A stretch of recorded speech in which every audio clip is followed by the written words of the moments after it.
আসসালামু আলাইকুম। সবাইকে স্বাগত জানাচ্ছি দেশ বিদেশের সর্বশেষ রাজনৈতিক পরিস্থিতির বিশেষ প্রতিবেদনে। আপনাদের সাথে আছি আমি আফনান করিম। অন্তর্বর্তী সরকারের 1 মাস। ভেঙে পড়া প্রতিষ্ঠানগুলোকে সংস্কার করে বাংলাদেশকে আধুনিক রাষ্ট্রে পরিণত করাই প্রধান চ্যালেঞ্জ। কারণ রাষ্ট্র মেরামতের এখনই সময়। আর এই বিষয়টি নিয়ে বিস্তারভাবে আলোচনা করেছেন অন্তর্বর্তীকালীন সরকারের বস্ত্র ও পাট মন্ত্রণালয় এবং নৌ পরিবহন উপদেষ্টা এম সাখাওয়াত হোসেন। আর তার সেই বিশ্লেষণটি নিয়েই থাকছে আমাদের আজকের প্রতিবেদন। বাংলাদেশের ইতিহাসেই শুধু নয়, বিশ্ব ইতিহাসেও 24 সালের 5 আগস্ট গুরুত্বপূর্ণ অধ্যায় হয়ে থাকবে। আরব বসন্তেও এমন গর্জে ওঠেনি যেমন গর্জে উঠেছিলেন ঢাকা বিশ্ববিদ্যালয়ের তরুণ শিক্ষার্থীরা। শেখ হাসিনার ফ্যাসিবাদী সরকারের দম্ভের কারণে এক পর্যায়ে সারা দেশে সাধারণ মানুষের মধ্যে এ আন্দোলন ছড়িয়ে পড়ে। এ আন্দোলনে প্রায় 800 তাজা প্রাণ ঝরে যায়। দৃষ্টিশক্তি হারান ও পঙ্গুত্ব বরণ করেন প্রায় সমপরিমাণ মানুষ। এ আন্দোলনে রাজপথে আরও কত মানুষের রক্ত ঝরেছে তার হিসাব পাওয়া সহজ নয়।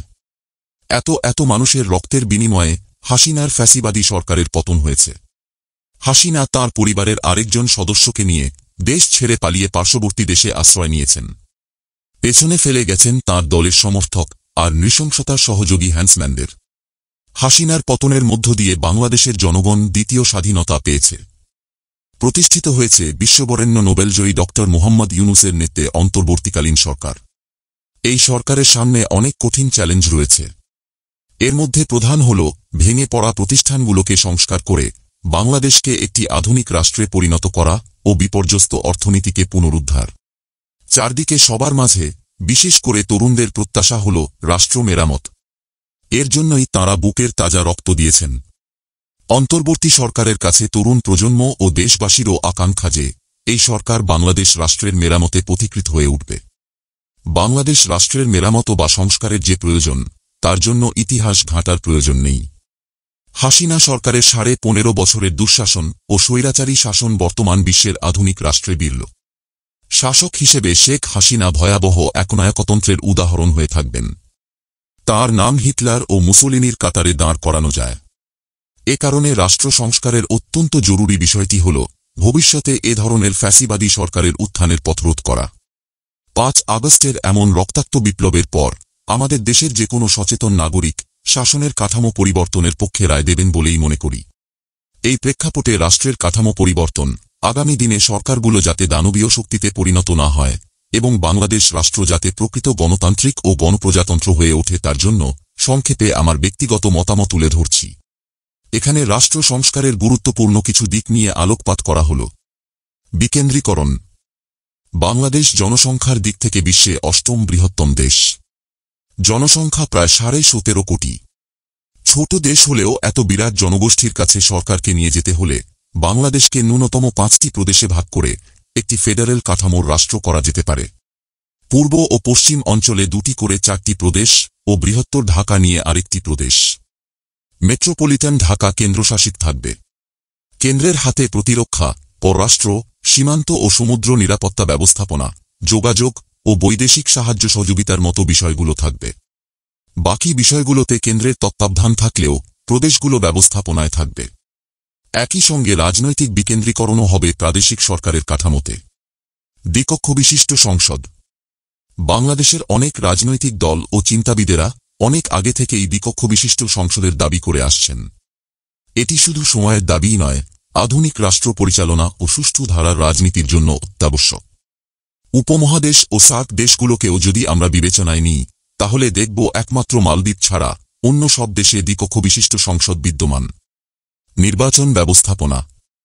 ফেডারেল রাষ্ট্র কাঠামো বাংলাদেশের সংস্কারের অন্যতম দিক হওয়ায় নির্বাচন ব্যবস্থাপনাকেও সংস্কারের আওতায় আনতে হবে।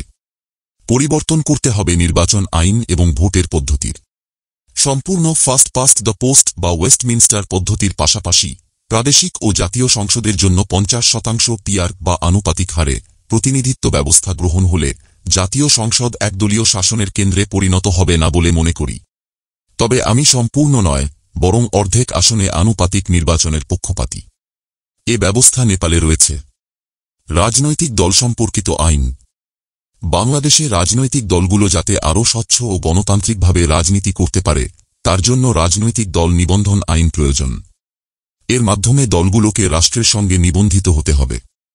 উল্লেখ্য, বিদ্যমান নির্বাচনে অংশগ্রহণের জন্য আলাদাভাবে নিবন্ধন বলবৎ রেখে ওই ধারার পরিবর্তন করা হবে। এখানে উল্লেখ করা দরকার যে 1978 সালে পলিটিক্যাল পার্টি অ্যাক্ট নামে একটি অধ্যাদেশ করা হয়েছিল, কিন্তু সেটা কার্যকর হয়নি। উপমহাদেশে একমাত্র বাংলাদেশেই রাষ্ট্রের সঙ্গে রাজনৈতিক দলগুলোর এমন সম্পৃক্ততা নেই। পুলিশ কমিশন ও প্রশাসন।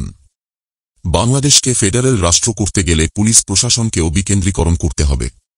কেন্দ্রে বিশেষ পুলিশ বাহিনী বা কেন্দ্রীয় রিজার্ভ ফোর্স থাকবে।